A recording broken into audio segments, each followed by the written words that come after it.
اگر حیات النبی کے متعلق تم مجھ سے سوال کرتے جاؤ اور میں پیش کرتا ہوں۔ حضرت عروہ بن زبیر رضی اللہ تعالیٰ عنہ، یہ بھی تابعین، 60 ہجری میں حضور کی وفات 11 ہجری میں ہو چکی تھی۔ 60 ہجری میں مدینے میں ایک بار سیلاب آیا، سیلاب میں پانی بہت زیادہ، اور مسجد نبوی میں بھی پانی آیا، یہاں تک کہ رسول کریم صلی اللہ تعالیٰ علیہ وسلم کی قبر انور کے پاس بھی پانی آیا۔ 3 قبریں تھیں اندر، حضرت ابو بکر، حضرت عمر رضی اللہ تعالیٰ عنہما کی بھی قبریں حضور صلی اللہ علیہ وسلم کے ساتھ ہیں، یہ سب کو معلوم ہے۔ ایک قبر کھل گئی اور پیر بھی دکھنے لگا، پیر بھی دکھنے لگا۔ 60 ہجری کی بات کر رہا ہوں، یہ حدیث پاک میں موجود ہے۔ اس وقت مدینے والے جمع ہو گئے، اے آؤ مدینے والوں، رسول اللہ کا قدم دکھ رہا ہے، رسول پاک صلی اللہ تعالیٰ علیہ وسلم کا قدم ظاہر ہے۔ تو سب جمع ہوئے، بھیڑ لگی۔ حضرت عروہ بن زبیر رضی اللہ تعالیٰ، حضرت زبیر کے بیٹے، یہ آئے، انہوں نے لوگوں کو ہٹایا، غور سے دیکھا اور کہا واللہ ما هذه قدم رسول اللہ صلی اللہ علیہ وسلم، قسم خدا کی یہ رسول اللہ کا قدم نہیں ہے بلکہ یہ عمر ابن خطاب کا قدم ہے۔ کہتے میں اچھی طرح پہچانتا ہوں یہ عمر ابن خطاب کا قدم ہے۔ اے عزیزو سوچو، عمر کا قدم سلامت ہے تو رسول اللہ کا جسم کیا ہوگا؟ تم تو رسول کے جسم پاک کے بارے میں سوال کر رہے ہو۔ تابعین کہہ رہے ہیں عمر کا قدم سلامت تھا 60 ہجری میں۔ حضرت عمر رضی اللہ تعالیٰ عنہ کون ہیں؟ کیا وہ اللہ کے رسول ہیں؟ کیا وہ نبی ہیں؟ بلکہ حضرت عمر کہتے ہیں مجھے جو عزت ملی ہے وہ قدم رسول سے ملی ہے، جو عزت ملی ہے وہ رسول پاک کی وجہ سے ملی ہے۔ جن کی یہ عزت رسول پاک کی وابستگی کی وجہ سے ہو، اس رسول پاک کا جسم ناز کیا سلامت نہیں ہوگا؟ اب آؤ خود حضور کی حدیث ہی میں بتا دوں، نبی اپنی قبر میں زندہ ہے یا نہیں، اتنے بڑے ٹاپک پر ڈسکس کرنے سے پہلے مجھے یہ چاہیے بھی تھا، اور بلکہ آپ اگر کبھی سوال کریں، کوئی سوال کرے تو صرف ایک بات پوچھیں، میاں تو رسول پاک کی معراج کو مانتا ہے کہ نہیں؟ ہاں مانتے ہیں۔ چلو آسمانوں پر جانے کی بات کی، بیت المقدس تک کا تو سفر قرآن سے ثابت ہے۔ سبحان الذي اسرى بعبده ليلا من المسجد الحرام الى المسجد الاقصى، مسجد اقصی تک کا سفر قرآن سے ثابت ہے، اتنا تو مانتے ہو۔ مسجد اقصی میں کیا ہوا تھا؟ مسجد اقصی میں کیا ہوا تھا؟ سنی مسلمانوں سب جانتے ہو، رسول پاک نے سارے نبیوں کی امامت کی تھی۔ کتنے نبی؟ آدم علیہ السلام سے لے کر عیسیٰ علیہ السلام تک جتنے نبی تھے ان سب کی حضور نے امامت کی تھی۔ مجھے یہ بتاؤ، یہ 1,24,000 کم و بیش جو نبی آئے تھے وہ کب کے نبی تھے؟ وہ کب کے نبی تھے؟ کیا رسول کے زمانے کے نبی تھے؟ وہ صحابی نہیں، ان کی وفات ہو کر کسی کی 4,000 سال، کسی کی 3,000 سال، کسی کی 2,000 سال، کسی کی 500 سال، سینکڑوں سال پہلے وفات پائے ہوئے سارے نبی مسجد اقصی میں حضور کی اقتداء میں جمع ہیں۔ وہاں ابراہیم و اسماعیل بھی ہیں، داؤد و سلیمان بھی ہیں، موسیٰ و عیسیٰ بھی ہیں علیہم الصلاۃ والتسلیم۔ نادان جب تم معراج کے واقعے میں یہ جانتا ہے نبی ان تمام نبیوں کی امامت کر رہے ہیں جو بہت پہلے فوت ہو چکے تھے، وہ زندہ ہو کر آئے بھی اور حضور کے پیچھے نماز بھی پڑھے، اب بتا جو ان تمام نبیوں کی امامت کیا ہے وہ کیسے مردہ ہو سکتا ہے؟ خود میرے آقا فرماتے ہیں معراج کی سفر پر میں جب جا رہا تھا میں نے نظر کیا موسیٰ علیہ السلام کی قبر پر۔ حضور فرماتے ہیں موسیٰ علیہ السلام کہاں کہاں ہیں؟ یہاں بیت المقدس میں بھی ہیں، آسمانوں میں بھی ہیں، اور حضور کی ایک حدیث یہ بھی ہے میں نے سفر میں موسیٰ کی قبر کی طرف دیکھا، موسیٰ علیہ السلام کو اپنی قبر میں کھڑے ہو کر نماز پڑھتے ہوئے میں نے دیکھا۔ حضور کیا فرما رہے ہیں؟ کھڑے ہو کر نماز پڑھتے ہوئے میں نے دیکھا۔ یہ حدیثیں ہیں میرے عزیزو۔ اب مجھے بتاؤ نماز کون پڑھتا ہے، زندہ یا مردہ؟ نماز کون پڑھتا ہے؟ अरे मुर्दा हो तो उसकी पढ़ी जाती है और जिंदा अपनी पढ़ रहा होता है।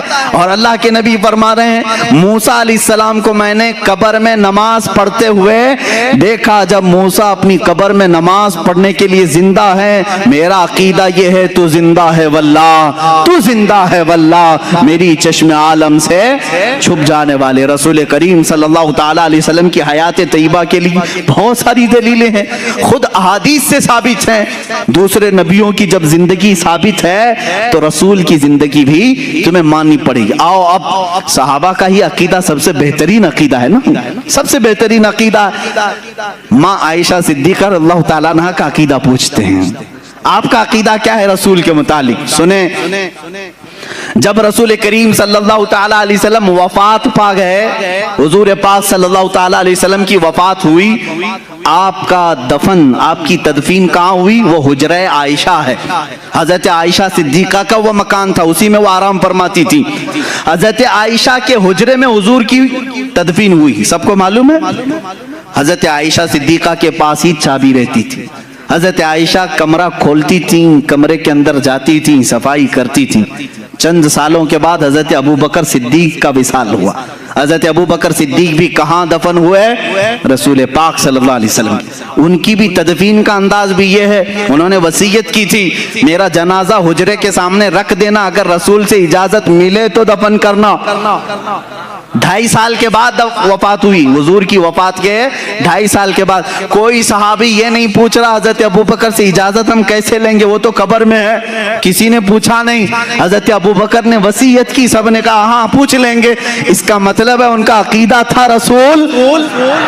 देखो मेरे अजीज हो, और हुआ भी है कि उनकी कब्र को हुजूर के पहलू में रखा गया।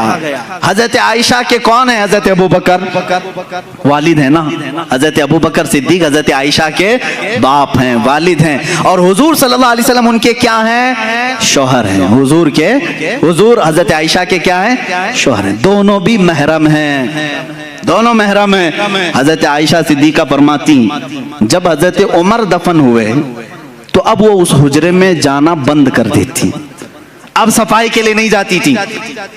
जब तक हजरत अबू बकर और हुजूर सल्लल्लाहु अलैहि वसल्लम थे, हजरत आयशा उस हुजरे में जाती थी, उस हुजरे में जाती थी। जब हजरत उमर उसमें दफन हो गए, आपने चाबी दूसरे के हाथ में दे दी और वहां नहीं जाने लगी। किसी ने पूछा, अम्मा आप पहले जाती थी अंदर हुजरे में, अब क्यों नहीं जाती?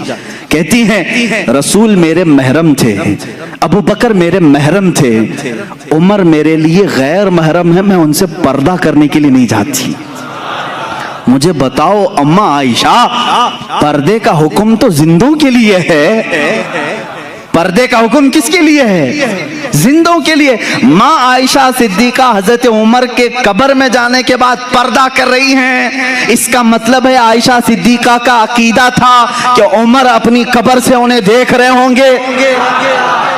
पर्दा किससे करेंगे? जो देखेगा ना। हजरत उमर जब हजरत आयशा को देख सकते हैं, अल्लाह के रसूल अपनी कब्र से पूरी उम्मत को क्यों नहीं देख रहे होंगे? है मेरे अजीजों, ये अकीदा सहाबा का है, एक दो नहीं, और भी चीजें मैं तुम्हारे सामने रखूं। अब आओ और एक दलील मैं बताऊं। हम और आप मर जाएं, हमारी बीवियां इद्दत गुजारने के बाद दूसरे से निकाह कर सकती हैं, है कि नहीं कर सकती? किसी औरत का शोहर इंतकाल कर गया, मर गया, तो इद्दत गुजारे 4 महीना 10 दिन, उसके बाद दूसरे से चाहे तो वो निकाह कर सकती है, इस्लाम ने इजाजत दी। लेकिन रसूल पाक की अज़वाजे मुतहरात की ये खुसूसियत है कि वो जिंदगी भर कभी किसी दूसरे मर्द से निकाह नहीं कर सकती। हुजूर की वफात के बाद भी कई अज़वाजे मुतहरात बाहयात रही, उसमें हजरत आयशा सिद्दीका रज़ियल्लाहु ताला अन्हा भी रही, काफी साल तक रही हजरत आयशा सिद्दीका रज़ियल्लाहु ताला अन्हा। लेकिन किसी भी ज़ौजा ने दूसरी शादी नहीं की, क्योंकि उनके लिए हराम था, कोई दूसरा उनसे निकाह नहीं कर सकता था। क्यों नहीं कर सकता था? वो भी तो औरतें हैं। सारी उम्मत की औरतों को मर्द की वफात के बाद इद्दत गुजार कर दूसरे से निकाह करने की इजाजत है, तो अज़वाज मुतहरात को क्यों नहीं? तो मेरे अजीजों, अकीदा ये बताया जाएगा, एक शोहर के होते हुए औरत दूसरे से निकाह नहीं कर सकती। नादान तूने कैसे रसूल को मुर्दा समझा, वो आज भी रसूल की अज़वाज हैं, वो क़यामत तक रसूल की बीवियां हैं, कोई दूसरा मर्द उनका शौहर नहीं हो सकता। तुम और हम हैं, मौत के बाद रिश्ते खत्म हो जाएंगे, वो रसूल उनके ज़ौज हैं, शौहर हैं क़यामत तक, बल्कि जन्नत तक भी वो अज़वाज मुतहरात के शौहर हैं। ये दलील है इस बात की कि रसूल जिंदा है। जिंदा मर्द की मौजूदगी में औरत दूसरे से निकाह नहीं कर सकती। और एक अकीदा यहाँ और भी मिलता है। और एक चीज मैं बताऊं, मियां बाग़े फिदक का मसला आज बहुत कुछ उठा हुआ है। ऐसे ऐसे लोग उठ रहे हैं जिनको उड़ना भी नहीं आता, बोलना भी नहीं आता। हाँ, ये इनको यूं समझ लें कि बारिश में बहुत सारे कीड़े आते हैं। इस वक्त शियों की तरफ से ये मसला उठाया गया। बाग़े फिदक हुजूर सल्लल्लाहु तआला अलैहि वसल्लम का एक बाग था उनकी जिंदगी पाक में। आपकी वफात के बाद हजरत फातिमा ज़हरा रज़ियल्लाहु तआला अन्हा ने वो हजरत अबू बकर सिद्दीक से सवाल किया कि मेरे वालिद का बागीचा था, हर एक के बाप के इंतकाल के बाद विरासत उसकी औलाद को मिलती है ना। अब हुजूर की औलाद में सिवाय हजरत फातिमा के कोई दूसरा था नहीं, विरासत में उनको मिलना चाहिए था बागीचा। लेकिन हजरत अबू बकर सिद्दीक ने यूं फरमाया, ए बतूल, ए फातिमा बिनते मोहम्मद सल्लल्लाहु अलैहि वसल्लम, आपकी अजमत, आपकी शान बहुत बुलंद और बाला, लेकिन मैंने आप ही के वालिद गिरामी से एक हदीस सुनी है। हुजूर ने फरमाया, नहनु माशरल अंबिया ला नूरिथु दिरहमन वला दीनारन। हुजूर ने फरमाया है, हम अंबिया की जो जमाअत है, हम विरासत में कोई माल नहीं छोड़ते, और जो कुछ भी छोड़ जाए वो पूरी उम्मत के लिए सदका होता। रसूल की विरासत नहीं बांटी जाती। तो हजरत फातिमा वापस आ गई। इतना उनके दरमियान हुआ था, लेकिन यहाँ माथा पीट करके, सीना ठोक ठोक करके शिया सबको रुला रुला करके कहते हैं, हमारी माँ फातिमा का हक मार लिया था अबू बकर ने, सिद्दीक ने जो है बाग़े फिदक खा लिया। है जालिमों, तुम इतना समझते हो कि अबू बकर अगर हक खा लिए होते तो हजरत अली उस वक्त कहाँ थे? अली को क्या तुम बुज़दिल आदमी समझते हो? हम सुन्नियों से पूछो, हम उनको शेर खुदा कहते हैं, वो हैदर कर्रार कहते हैं, जो अपने एक बाजू से खैबर का किला उखाड़ दे। अबू बकर सिद्दीक अगर गलत फैसला ले रहे होते, वो तन्हा अली ही काफी होते। हजरत अली ने जब हदीस सुनी तो उनका भी ये इकरार था, अबू बकर ने जो कहा है वो रसूल पाक की हदीस है। अगर गलत फैसला अबू बकर कर रहे होते तो हजरत फातिमा का हक वो लेकर के रहते। हजरत अली का खामोश रहना इस बात की अलामत है कि सिद्दीक अकबर रज़ियल्लाहु तआला ने जो फरमाया वो गलत नहीं था। अब यहाँ हम ये नहीं कहेंगे, बाज ये मामलात निकले हजरत अबू बकर खता पर थे कि हजरत फातिमा खता पर थी। नादानो, तुम होते कौन हो उन दोनों के दरमियान खता नापने वाले? इन दोनों को खता पर वो कहेगा जो उन दोनों से बड़ा होगा। फैसला कौन करेगा उनके दरमियान की बातें? उनसे जो बड़ा होगा। मैं ये मामला अल्लाह के हवाले करता हूँ, क़यामत के दिन अल्लाह खुद ही फैसला फरमाएगा जो भी मामला उनके दरमियान रहा। लेकिन अहले सुन्नत व जमात का अकीदा ये है, सिद्दीक अकबर रज़ियल्लाहु तआला अन्हु अपनी जगह पर हक थे, फातिमा ज़हरा रज़ियल्लाहु तआला अन्हा अपनी जगह पर हक थी, दोनों हक पर हैं। हम इनमें से किसी को भी गलत नहीं कहते, बल्कि इनके मुतालिक जुबान खोलने को भी हम अपनी ईमान की तबाही समझते हैं। यही अकीदा रहना चाहिए, यही अकीदा रहे। अब आओ मेरे अजीजों, ये बात हो गई, बाग़े फिदक का मसला है और दीगर चीजें भी हैं। हुजूर की विरासत क्यों नहीं बांटी गई? नबी की विरासत क्यों नहीं दी गई? अब उसको एक आशिक रसूल ने अपनी किताब में यूं बयान किया, कहा है, मियाँ जो कुछ भी विरासत बढ़ती है वो इंसान के मरने के बाद। जिंदगी में अगर मैं कुछ बेटे को दे दूं तो इसको विरासत नहीं कहते, इसको कहते हैं हिबा, ये बख्शिश है, ये दे दिया बाप ने। मौत के बाद विरासत बढ़ती है। जाहिर सी बात है, बाप को घर में रखा और विरासत की बात कर रहे हो तो नहीं, ये विरासत नहीं है। तुम जायदाद की लड़ाई कह सकते हो, विरासत नहीं। बाप को कब्र में दफन करके आए उसके बाद विरासत बढ़ती है। एक आशिक रसूल ने क्या खूब कहा, विरासत मरने के बाद मुर्दों की तकसीम کی جائے وہ وراثت کو تقسیم کرے میرے رسول کی جو رسول کو مردہ تسلیم کرے. ہم تو رسول کو زندہ سمجھتے ہیں. کائنات کے ہر چپے پر آج بھی وہ مالک و مختار ہیں, آج بھی وہ مالک ہیں. تو مالک کے ہوتے ہوئے وراثت کے بانٹنے کی ضرورت کیا ہے؟ فاطمہ کے باپ آج بھی باغ فدق کے مالک ہیں. ہمارا عقیدہ تو یہ ہے. عزیزان گرامی وقار, آخری باتوں کی طرف آتا ہوں. رسول پاک صلی اللہ تعالی علیہ وسلم کی وراثت نہیں تقسیم کی گئی, اس بات کی علامت ہے کہ وہ ہم میں زندہ ہے. یہی عقیدہ ہے نا, رسول پاک ہم میں زندہ ہیں, وہ اپنی قبر اطہر میں زندہ ہیں. اس زندگی کی کیفیت کیا ہے یہ اللہ بہتر جانے, وہ کیسی زندگی ہے. لیکن ہمیں اتنا معلوم ہے اللہ تعالیٰ نے یہاں موجودہ جو زمین پر زندگی ہوتی ہے اس سے ہزاروں لاکھوں درجے افضل زندگی ان کو قبر اطہر میں عطا کیا ہے.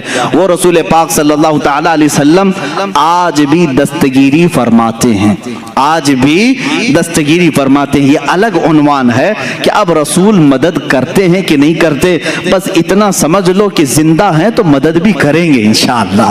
جن کے لیے مر گئے ان کے لیے مدد بھی نہیں ہے. ہم تو کہتے ہیں رسول پاک صلی اللہ تعالی علیہ وسلم کے متعلق کہ ہم حضور پاک صلی اللہ تعالی علیہ وسلم کو دستگیری کرنے والا, مدد کرنے والا تصور کر کے ہی تو یہ شعر پڑھتے ہیں نا آقا کی بارگاہ میں, یا رسول اللہ شافی و نافی ہو تم, وافی و کافی ہو تم, درد کو کر دو دوا, تم پہ کروڑوں درود, آنکھ عطا کیجئے اس میں ضیا دیجئے, جلوہ قریب آ گیا تم پہ کروڑوں درود, بے ہنر و بے تمیز کس کو ہوئے ہیں عزیز, ایک تمہارے سوا تم پہ کروڑوں درود, گندے نکمے کمی مہنگے ہیں کوڑی کے تین, کون ہمیں پالتا تم پہ کروڑوں درود, تم ہو حفیظ و مغیث کیا ہے وہ دشمن خبیث, یا رسول اللہ تم ہو حفیظ و مغیث کیا ہے وہ دشمن خبیث, تم ہو تو پھر خوف کیا تم پہ کروڑوں درود. الحمدللہ آج ہمیں خوف نہیں ہے, ڈر نہیں ہے, اس لیے کہ ہمارے ساتھ اللہ کا رسول ہے.